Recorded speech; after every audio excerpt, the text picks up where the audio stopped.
नमस्कार. फक्त योजना या यूट्यूब चॅनलवर मी ओमकार तुमचं स्वागत करतो. तर संपूर्ण महाराष्ट्रातील जे बांधकाम कामगार आहेत तर या सर्वच कामगारांसाठी आनंदाची बातमी आहे, कारण का 1 रुपयात नोंदणी करून विविध योजना असतील तर या योजनांचा लाभ बांधकाम कामगारांना दिला जातो. परंतु जे मध्यस्थी जे दलाल आहेत किंवा एजंट आहेत यांच्यामार्फत मोठ्या प्रमाणात पैसे या बांधकाम कामगारांमार्फत घेतले जातात आणि या योजनांचा लाभ त्यांना दिला जातो. तर यांच्यापासून आता दूर होण्यासाठी शासनामार्फत एक नवं पाऊल उचलण्यात आलेलं आहे. साधारणतः 358 नवे ई सेतू केंद्र आता प्रत्येक तालुक्यामध्ये सुरू करण्यात आलेले आहेत. तर लक्षात घ्या, सर्वप्रथम बांधकाम कामगार योजना अंतर्गत जर तुम्हाला लाभ घ्यायचा असेल तर तुमच्या जिल्हा कार्यालयामध्ये जिल्ह्याच्या ठिकाणी तुमच्या ज्या जिल्ह्याच्या ठिकाणी असणारे बांधकाम कामगार जे मंडळ आहेत या ठिकाणी संपर्क करावा लागत होता. परंतु आता याच्यामुळे जे बांधकाम कामगार जे आहेत त्यांना या संदर्भात समजा जिल्ह्याला जायचं असेल तर यामध्ये सुट्टी घ्यावी लागत होती. तर आता बांधकाम कामगार मग सुट्टी न घेता मधले एजंट असतील यांच्याकडून ही कामे करून घेत होती, त्यामुळे त्यांना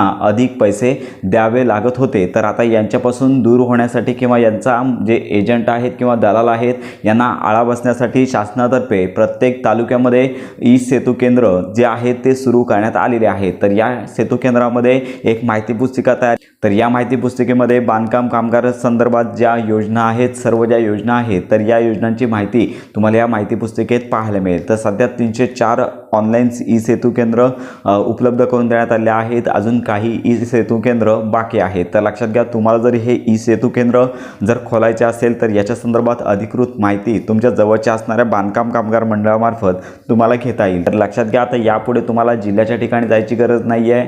तुम्हाला नवीन अर्ज करायचा असेल, अर्ज रिन्यू करायचा असेल किंवा कोणत्याही योजनेअंतर्गत जर लाभ घ्यायचा असेल तर तुम्ही आता हे अर्ज तुमच्या तालुक्याच्या ठिकाणी जाऊन करू शकता. तर प्रत्येक तालुक्यानुसार हे सेतू केंद्र कुठे असतील तर या संदर्भात अद्याप डिटेल लिस्ट आली नाही आहे. याची माहिती मिळताच आपल्या चॅनलवर संपूर्ण अपडेट दिली जाईल. त्यामुळे अशा प्रकारे ही महत्त्वाची माहिती इतरांपर्यंत नक्की शेअर करा. जर तुम्हाला हे केंद्र चालवायचं असेल तर या संदर्भात आवश्यक कागदपत्रे किंवा ऑफलाईन अर्ज तुमचा जो जिल्ह्याचं जे बांधकाम कामगार मंडळ आहे यांच्याकडे तुम्हाला संपर्क साधून माहिती घ्यायची आहे. तर ही महत्त्वाची माहिती इतरांपर्यंत नक्की शेअर करा.